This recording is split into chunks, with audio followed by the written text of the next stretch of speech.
ይህ ዓመት ሊጠናቀቅ የ3 ወር ዕድሜ ብቻ ቀርቶታል። ያ ማለት 3/4 ወይም 75% የሚሸፍነው የዓመቱ ክፍለ ጊዜ ተጠናቋል ማለት ነው። ጊዜው ይሮጣል አይደል? ትዝ ይላችኋል? በዓመቱ ሲጀመር በመጀመሪያ የዓመቱ ቀናቶች ውስጥ አስቀምጣችኋቸው የነበሩት እቅዶችና ለራሳችሁ የገባችኋቸው ቃሎች በዓመቱ ውስጥ ብዙ መጻሕፍትን ለማንበብ፣ ቢዝነስ ለመጀመር፣ በስራችሁ የተሻለ ቦታ ላይ ለመድረስ፣ ክብደት ለመቀነስ፣ ክብደት ለመጨመር፣ ማጨስ ወይም መጠጣት ለማቆም፣ ተጨማሪ ስራን ለመጀመርና ጥሩ ገቢን ለማግኘት፣ ከቤተሰቦቻችሁ ጋር ጥሩ ጊዜ ለማሳለፍ፣ ደስተኛ ህይወትን ለመገንባት፣ የፍቅር ጓደኛ ወይም ትዳር ለመመስረት። ከነዚህ ውስጥ ቢያንስ የተወሰኑትን በእቅድ መልክ ጽፋችኋቸው የነበረ ቢሆንም አብዛኞቻችሁ ግን የጻፋችሁት ነገር እንዲሁ ተረት ሆኖ ቀርቶባችኋል። ይህንን ያልኳችሁ በጣም ሰነፍ ወይም ነገሮችን የማታሳኩ ሰዎች ናችሁ ብዬ ልነግራችሁ ሳይሆን ይልቅ ነገሩ በእኔም የደረሰን እና በየጊዜው በየዓመቱ የሚያስቸግረኝ መሰረታዊ እንከን የነበረ ነገር ነው፣ የተወሰኑ ምስጢሮችን እስክረዳ ድረስ። እነዚያ ምስጢሮች ነው እንግዲህ ዛሬ በዚህ ቪዲዮ አንድ በአንድ በምናያቸው መርሆች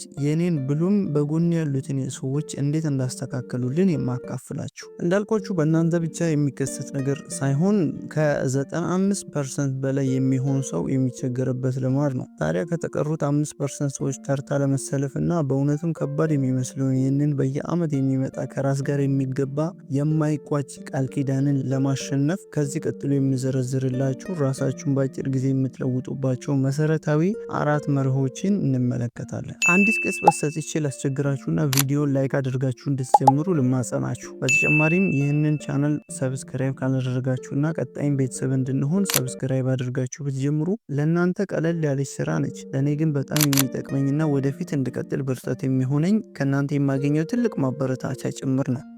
ሰብስክራይብ አድርጉና በጣም ወዳችኋለሁ። አሁን ጊዜ ሳናጠፋ ወደ ነጥቦችን እንግባ። የመጀመሪያው እንግዲህ ኃላፊነትን መውሰድ ነው። ለህይወታችሁ፣ ለህመሞቻችሁ፣ ለውሳኔዎቻችሁ፣ ለውጤቶቻችሁ፣ ለዚህ ሁሉ ነገር 100% ኃላፊነቱን ካልወሰዳችሁ ሁሌም ባላችሁበት ቦታ እንደቆማችሁ ነው የምትቀሩት። አንድ በጣም አስገራሚና አጭር የሆነች ታሪክ ላጫውታችሁ እስቲ። በአንድ ወቅት አንድ ተማሪ መነኩሴ ወደ መነኩሴዎቹ አለቃ በመሄድ አንድ ጥያቄን ይጠይቃል። ጌታዬ፣ ከዚህ ቤተ መቅደስ መውጣትና ሌላ ሰላማዊ ገዳም መግባት ፈልጋለሁ አለ። ጌታውን ቀጠሉና ምን ተፈጥሮ ነው? እዚህ ምን ሆነ ነው ብለው ጠየቁ። ከዛም ተማሪው መነኩሴ እንዲህ ሲል መለሰ። እዚህ ያሉ ሰዎች ሁሉ መርዛማ ሰዎች ናቸው። የተወሰኑት ከፖለቲካ ውጭ ወሬ የላቸው፣ የተወሰኑት ደግሞ ስለኔና ስለሌሎች መጥፎ ነገሩን ብቻ በማውራት ነው ቀናቸውን የሚያሳልፉት። ቀናቸውን በሙሉ ሌሎችን በማማትና ሙሉ ጊዜያቸውን በሐሜት ነው የሚያሳልፉት እና እኔ መንፈሳዊ ህይወቴን ሰላማዊ በሆነ ሁኔታ እዚህ ማሳለፍ የሚከብደኝ ይመስለኛል። ስለዚህ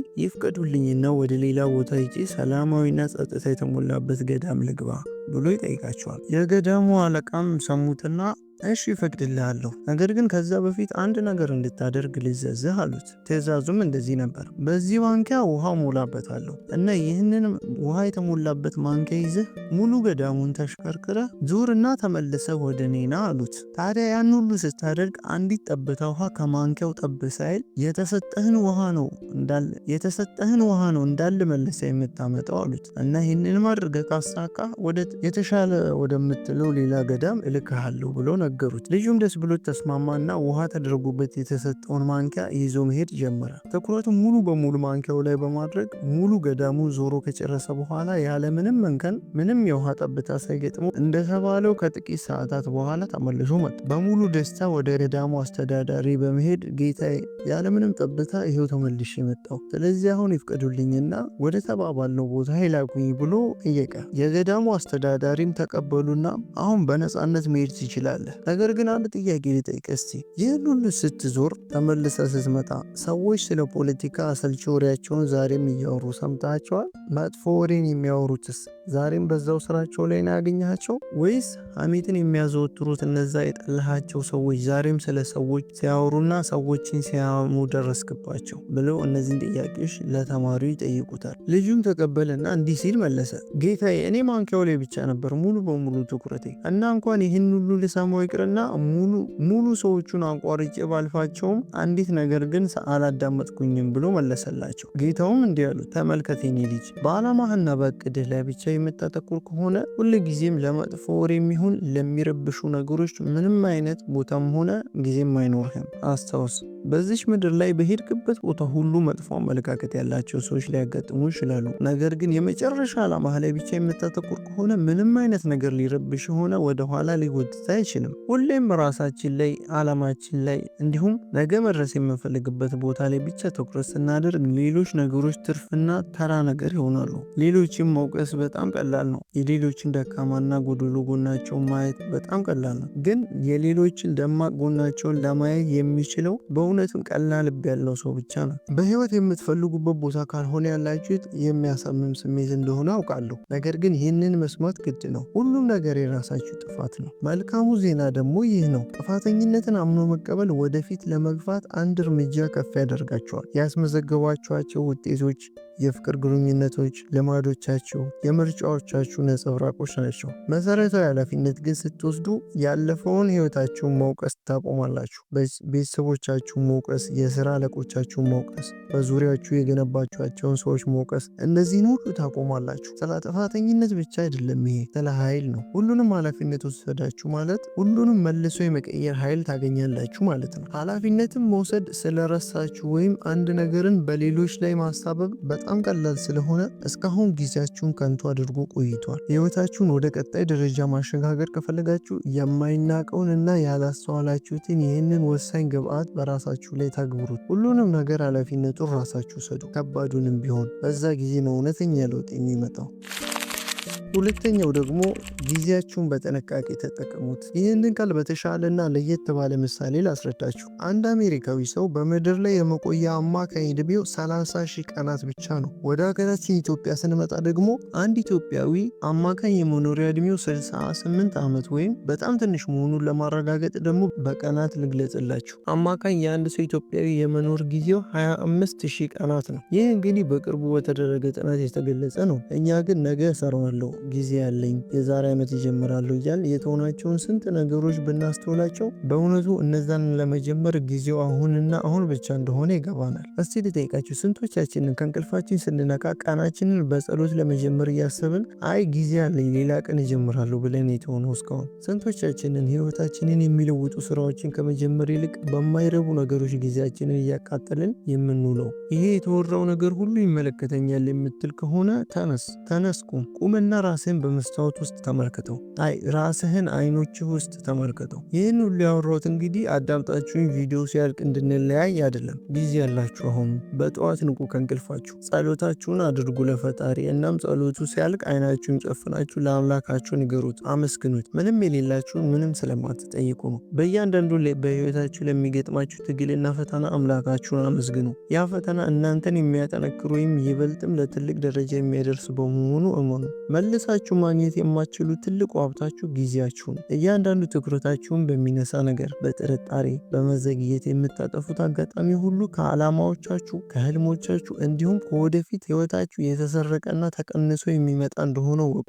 ነገር ግን ጊዜያችሁን መቆጣጠር ስትጀምሩ ውጤታችሁን መቆጣጠር ትጀምራላችሁ። ስለዚህ ምንም ነገርን ለማሳካት ከፈለጋችሁ፣ ለምሳሌ ቢዝነስ፣ ጤና፣ የፍቅር ግንኙነታችሁን፣ እነዚህም መቆጣጠር ከፈለጋችሁ ጊዜያችሁን ማስተር አድርጉት ወይም ተቆጣጠሩ፣ ጠብቁት፣ ቅድሚያ ስጡት። ህይወታችሁ እሱ ላይ ጥገኛ እንደሆነ አድርጋችሁ ቆጠሩት። ምክንያቱም በእውነትም ጥገኛ ነውና። ተጨማሪ ጊዜ አይደለም የሚያስፈልጋችሁ፣ ነገር ግን ትኩረት ማድረግን የሚጠበቅባችሁ። በትኩረት መንቀሳቀስ ከጀመራችሁ ደግሞ ስኬት የማይቀር ይሆናል።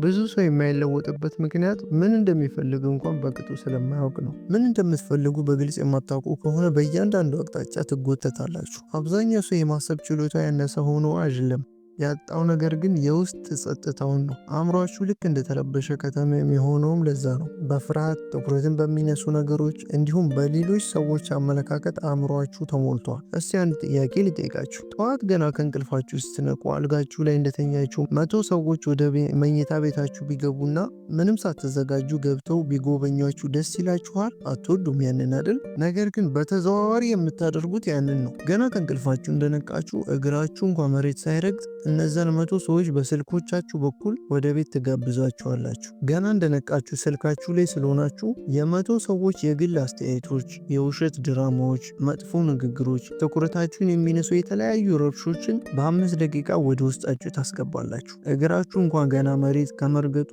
ቀድሞ አእምሯችሁ ተጠልፏል። ጥልቅ የሆነ ትንፋሽን እንኳን ከመተንፈሳችሁ በፊት አእምሯችሁ በ100 አቅጣጫ ተበትኖ አዲስ ቀኑን በዚህ መልኩ ይጀምራል። ከዛ ቀናችሁን ትጀምራላችሁ በተደጋጋሚ ስልካችሁን ቼክ በማድረግ ሶሻል ሚዲያ ላይ ስክሮል በማድረግ ብዙ ጩኸቶችን በመፍጀት በአንድ አጋጣሚ በሚያነቃቁ ንግግሮች ራሳችሁን ነቃ ታደርጋላችሁ። በሌላ አጋጣሚ ደግሞ ህይወታችሁን ከሌላ ሰው የቅጽበት ገጽታ ጋር ታወዳድራላችሁ። አሁንም በሌላ አጋጣሚ ደግሞ በአንድ ሰው መጥፎ አስተያየት አእምሯችሁ ይረብሻል። ይህ ሳይክል እንዲህ እያለ ይቀጥላል። ይህንን ነው ከስልካችሁ ጋር እያደረጋችሁ የምትውሉት በቀን ውስጥ። ብዙ የሚረብሻችሁ ነገር በህይወታችሁ ውስጥ በሞላ ቁጥር ምን እንደምትፈልጉና እንደሚያስፈልጋችሁ ለመለየት ይቅርና ለዛ የሚሆን ጊዜ እንኳን አታገኙም። ታዲያ ይህንን እያደረጋችሁ በህይወታችሁ መሻሻል እና አንድ ደረጃ ከፍ ማለት የሚከብዳችሁ አይመስላችሁም? በእውነት ትክክለኛ ለውጥን ለአንድና ለመጨረሻ ጊዜ ከፈለጋችሁ አሁንም ጊዜ አላችሁ። አሁንም ጥሩ እድል አላችሁ። እነዚህን ትኩረት የሚነሷችሁን ነገሮች በሙሉ አስወግዱ። ከዛም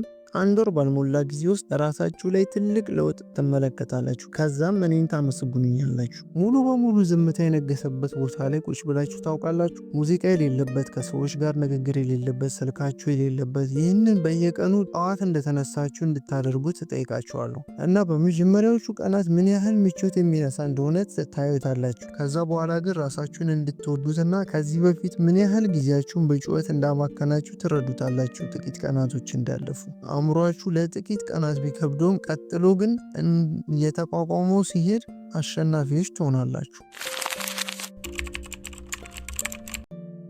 በየቀኑ በ1% ራሳችሁን አሻሽሉና በአመቱ መጨረሻ በ37 እጥፍ ከአሁኑ የተሻላችሁ ሆናችሁ ትገኛላችሁ። ይሄ ዝም ብዬ የምነግራችሁ ቁጥር ሳይሆን ዳታ ነው፣ የተቀመጠ እውነታ። ሉክ ስኬት አልፎ አልፎ በምንሰራቸው ስራዎች አይመጣም። ስኬት የሚመጣው በየቀኑ ከምንሰራው ነገር ነው። ትንንሽ ስራዎችን በየቀኑ ሲደጋገሙ ነው በጊዜ ሂደት ትልቅ ደረጃ ላይ የሚያበቁት። አንድ ሰው የሆነ ልማድን ሊያዳብር ሲፈልግ ያንን ነገር ገና በመጀመሪያው ቀን አብዝቶ ይሰራዋል። ለምሳሌ በጠዋት ተነስቶ ስፖርት መስራትን ለመጀመር ያላሰበና ያላቀደ ሀበሻ የለም መቼም አይደል? ከኔ ጨምሮ። እና ያ ሰው በጠዋት ተነስቶ ለ30 ደቂቃ ወይም ለ1 ሰዓት ያህል ይሰራል ስፖርቱ። ከዛም በሳምንቱ እርግፍ አድርጎ ያቆመዋል። የአእምሮ ጨዋታ ያለው እዚህ ጋር ነው። ታዲያ ስፖርትን ለመስራትና በጠዋት 11 ሰዓት መነሳትን ስታስቡ በመጀመሪያው ሳምንት ማድረግ ያለባችሁ ይህንን ነው። በመጀመሪያው ሳምንት ባሉት ቀናት 11 ሰዓት ከእንቅልፋችሁ ነቅታችሁ መንገድ ላይ ወይም ጎዳናው ላይ የስፖርቱን የምታከናውኑበት ቦታ ማለት ነው የስፖርት ልብሳችሁን እና ጫማችሁን ታጥቃችሁ እርምጃ ማድረግና መዝናናት ነው መጀመሪያ ያለባችሁ።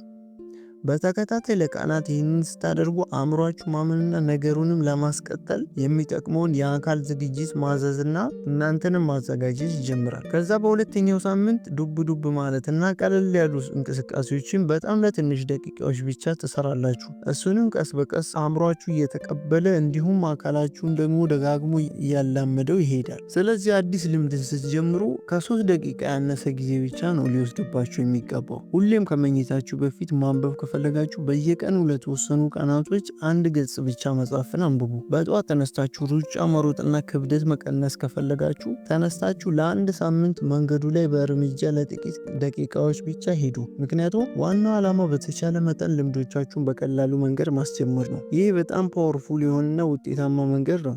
ምክንያቱም አንድ ጊዜ ትክክለኛውን ነገር መስራት ከጀመራችሁ እሱን እየሰራችሁ ለመቀጠል በጣም ቀላል ይሆናል። እውነታውም ይህ ነው። ልምዶች ከመሻሻላቸው በፊት ቀድሞ መገንባት አለባቸው። ፍጹም ላቅ ያለ ሀቢት ወይም ልምድን ከመገንባታችሁ በፊት ቀላሉን ነገር በወጥነት ስሩ መጀመሪያ። እነዚህ የተጠቀሱትን 4 መርሆች ታዲያ በህይወታችሁ ላይ በመተግበር ምን ያህል ውጤታማ እንደምትሆኑ በ1 ወር ውስጥ ወይም ከዛ ባነሰ ጊዜ ውስጥ እንድታዩት እፈልጋለሁ። ያንን ተግብሮ ደግሞ ውጤታማ ያልሆነ ሰው ካለ እኔን ወልሱ እንዲወቅሰኝና መጥቶ እንዲያወራኝ እለምነዋለሁ። ከመጨረሻው ስለተከታተላችሁ በጣም ከልብ ያመሰግናለሁ። ባይ